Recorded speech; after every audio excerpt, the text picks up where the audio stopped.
Questions करेंगे कि मुझे इस रोड मैप को जो 9 साल का हमारी उपलब्धियां थी उन सबको हिमाचल की राजधानी में आप सबके बीच में रखने का मुझे अवसर मिला है और मैं मानता हूं कि हम सब इस पर जरूर चर्चा करेंगे।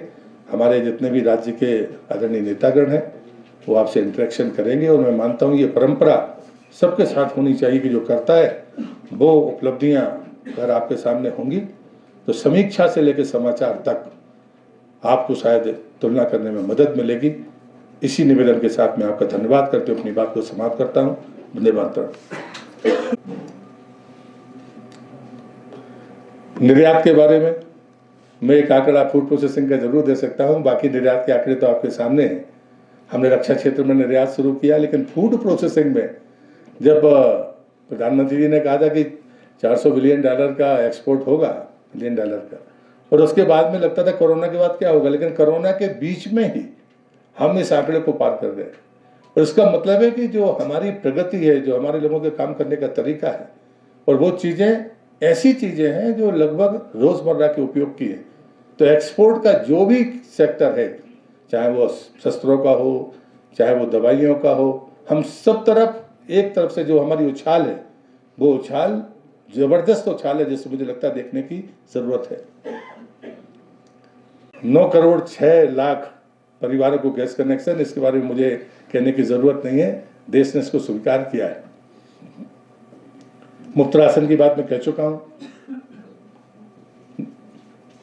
मुफ्त इलाज, जो आयुष्मान की बात जयराम जी ने कही है, पूरे देश में आयुष्मान कार्ड की जब बात करते हैं कि 5 लाख रुपए तक किसी भी परिवार को 1 वर्ष में खर्च करने की गारंटी देना, ये गरीब आदमी को वो मजबूती है जिसके कारण आज हम गरीब कल्याण का दावा कर पाते हैं। सैनिटरी पैड, ये जो बच्चियां स्कूल जाती थी, या जो मैं समझता हूं ये सामाजिक सरोकार का एक बेहतरीन उदाहरण है।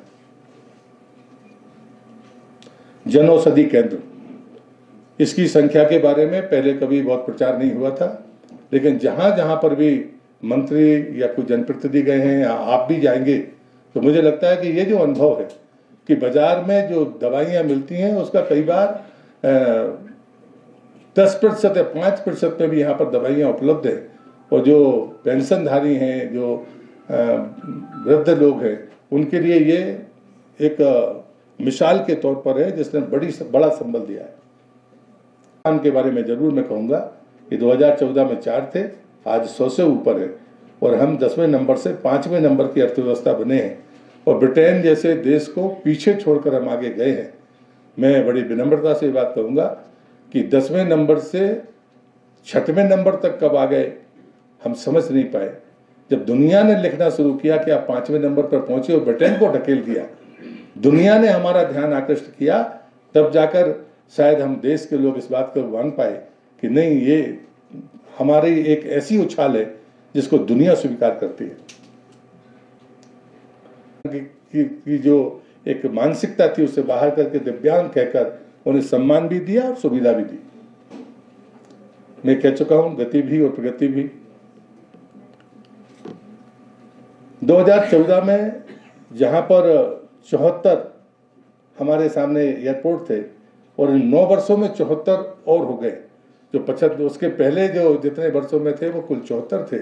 अब जो 2014 के बाद से इन 9 सालों में 74 एयरपोर्ट उसमें और जोड़ दिए गए। 2014 में यदि नेशनल हाईवे की बात करें, जिसकी बात कही गई है, और मुझे लगता है कि इस पर मुझे ज़्यादा समय खराब नहीं करना चाहिए। नेशनल हाईवे की बनने की गति, उनके काम करने का तरीका, कि जब तक सारी परमिशंस नहीं आएंगी हम टेंडर ही नहीं करेंगे, इसलिए कोई लिटिगेशन का सवाल नहीं। गति के पीछे जो विजन है वो महत्वपूर्ण है।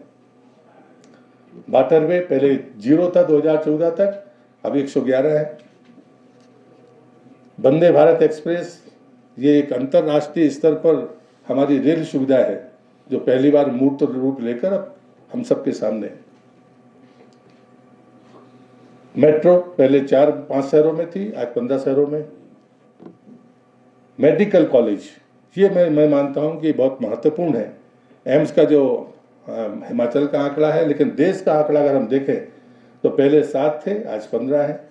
मेडिकल कॉलेज पहले 641 थे, लेकिन 9 साल में 700, यानी उससे ज़्यादा मेडिकल कॉलेज 9 सालों में खुले हैं। लेकिन उनसे ज़्यादा अगर मैं कोई महत्वपूर्ण बात मानता हूँ, शायद आप भी मानेंगे, कि जो मेडिकल की सीट थी, चाहे पोस्ट ग्रेजुएशन की हो चाहे बैचलर डिग्री की हो, ये जो चीज़ें नहीं होने के कारण हमारे मेडिकल कॉलेजों की जो हालत थी फैकल्टीज़ की, वो सबसे बेहतर हुई है। पहले 82,466 थे और 9 साल में ये 69,663 नई सीट्स उसके साथ जोड़ी गई।